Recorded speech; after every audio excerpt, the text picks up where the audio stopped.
Hello tout le monde, j'espère que vous allez super bien. Alors moi ça va très bien. Aujourd'hui je vais partager un contenu que j'ai pas vraiment l'habitude de partager. J'aimerais parler d'une expérience que j'ai eu à vivre dans mes marches. Alors restez scotchés jusqu'à la fin parce que le message qui se cache derrière est très poignant.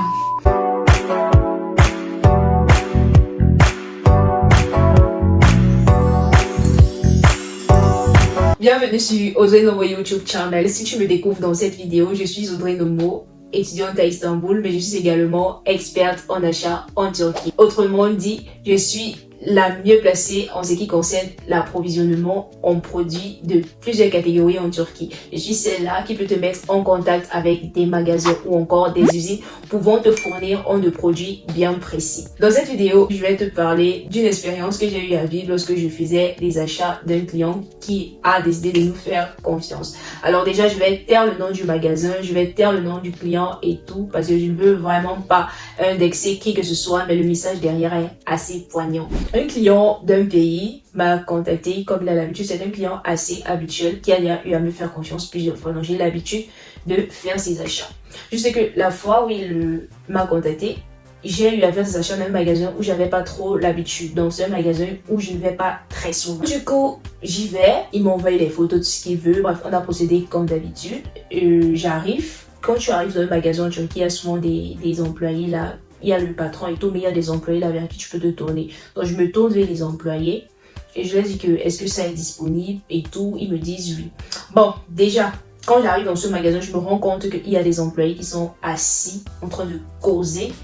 J'aimerais pas trop les qualifier ou pas, mais ce que j'ai trouvé d'assez un peu étrange en heure de travail. Et lorsqu'un client arrive, elle ne gère pas beaucoup le client, ce que j'ai pas vraiment apprécié. Lorsque tu te tournes même vers elle, c'était pas trop ça.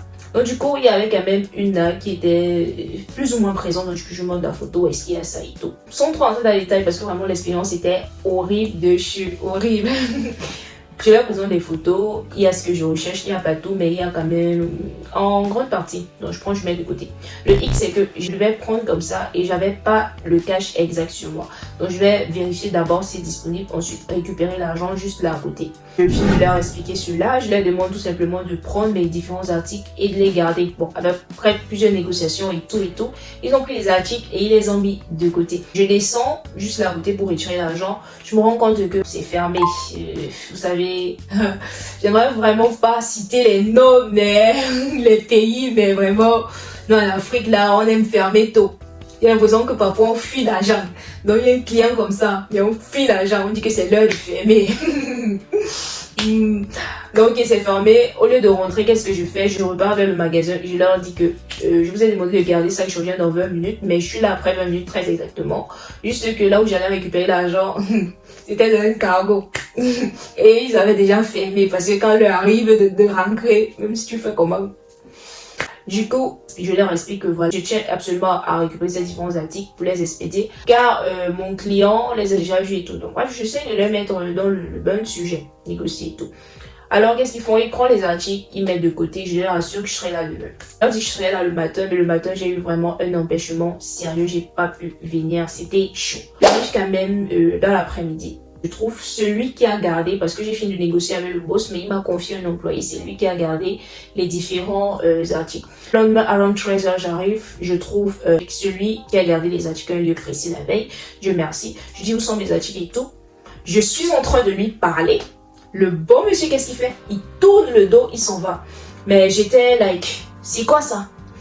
Et j'ose ce ton, je lui dis, mais je ne peux pas être en train de te parler. Bon, je lui parle en turc, c'est pas en français. Je lui dis en turc, mais je peux pas être en train de te parler, tu te tournes, tu pars, ça ne se fait pas, je suis pas un animal. Et tout. J'ose ce ton et j'étais vraiment en train de chauffer. Il y a une autre employée qui a vu, et elle est venue vers moi, elle a dit, madame, calmez-vous, qu'est-ce que vous voulez? Je lui explique que voilà, hier j'ai déposé mes articles ici. Je vous ai dit que je vais venir les récupérer. Mais là, je viens, il n'y a personne pour m'expliquer quoi que ce soit. Celui qui les a gardés, je lui parle, il se tourne, il part et tout. Bref, j'étais vraiment, c'est comme ça à me tensionner parce que le gars en question, il était d'une certaine... j'aimerais vraiment pas citer les noms parce que je suis persuadée que dans une certaine catégorie de personnes, ce ne sont pas toutes les personnes qui sont ici, mais vraiment, pour donner quelques indices, cette catégorie de personnes ont tendance à ne pas vraiment très bien traiter les noirs. Vraiment, donc vous pouvez d'ailleurs imaginer d'où venait ce garçon, ce jeune homme. Du coup, la dame, elle me dit, voilà, et je lui dis, est-ce qu'il n'y aurait pas d'article qui ressemblerait? Ils me disent non. Je vais vers le boss, c'est la merde. Le boss, je sais pas. Donc, tel boss, tel employé, j'ai compris littéralement à qui est-ce que j'avais vraiment affaire.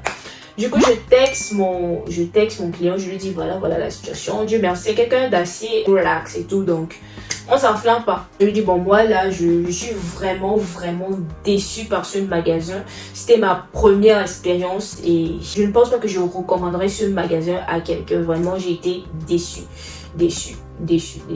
On te crée de la sorte parce que tu es noir, tu gardes un article, tu reviens demain. C'est vrai que tu en fous. Je devais citer aussi venu le matin, c'est vrai, il n'y a pas de souci. Mais de là à ce que tu viennes, on ne te dise pas que non, quand vous n'êtes pas venu le matin, on se disait que vous n'allez pas venir. Rien, pas de ça. On a vendu des articles comme ça. On ne te dit rien de bon, pas d'attention. On ne te gère pas. Limite, on ne te gère pas. En fait, c'était l'une de mes pires expériences. En fait, je tiens également à dire qu'il n'y a pas quelque chose sur cette terre qui est facile. Genre, tu vas juste aller te placer, et on n'a pas. Moi, du moins, pratiquement pas. Donc, tu dois dépenser de l'énergie, en fait. C'est une expérience assez traumatisante.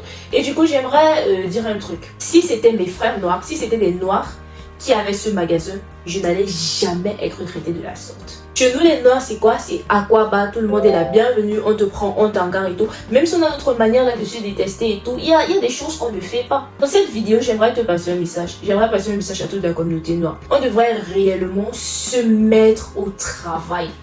Honnêtement, déjà ce magasin où je suis partie, c'est en Turquie, mais ce ne sont pas des Turcs qui dirigent ce magasin. C'est très rare que des Turcs traitent des Noirs de la sorte. Honnêtement, c'est très rare. Certainement, j'aurai l'occasion de faire une vidéo pour parler un peu de l'ambiance entre la communauté turque et noire, comment les Turcs traitent les Noirs en Turquie et tout. Pour essayer un peu de donner un avant-goût de comment ça se passe ici. Il y a plusieurs personnes qui aimeraient venir pour le tourisme, pour les études ou encore les achats. Bien d'autres, une vidéo comme celle-là, ça pourrait être une bonne idée. Alors dites-moi en commentaire si vous voudrez que je fasse ce genre de vidéo. Si nous les Noirs, on vendait ce genre d'article, à l'instant où le monsieur m'a vraiment parlé comme ça, je sais pas, j'aurais dit, bref, si nous les Noirs, on avait ce genre, je sais que je ne serais jamais partie dans ce genre de magasin de ce monsieur.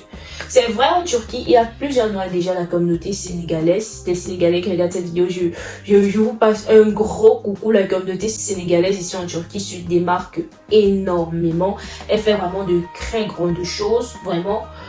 Juste que pour la catégorie d'articles que je cherchais, malheureusement, je n'en connais pas ou je n'ai pas trouvé de Sénégalais les produisant. Mais je suis persuadée que dans un futur très proche, nous les Noirs, on possédera également de très grands magasins comme celui dans lequel j'ai été en quelque sorte méprisée cette fois-là. On a encore énormément de choses à faire. Énormément. Alors, on va se séparer sur ces mots et surtout, n'oublions pas. Peu importe l'endroit où tu es. Même si tu veux trop faire que le sang noir, ça coule en toi. La couleur de ta peau noircie, c'est quelque chose que tu n'effaces pas. Et si tu as grandi, je sais pas, en France ou quelque part, on te demande toujours quelles sont tes origines. Parce que quand tu es noir, tu as des origines. Il faut chercher à savoir d'où tu viens et honnêtement, rien de mieux. Une fois que tu sais d'où tu viens, tu peux savoir réellement où tu vas. La communauté noire, on a énormément de travail. Les gars, on se capte à la prochaine vidéo. C'était tout pour aujourd'hui. Un plaisir inouï d'avoir partagé cette expérience avec vous. Bye bye.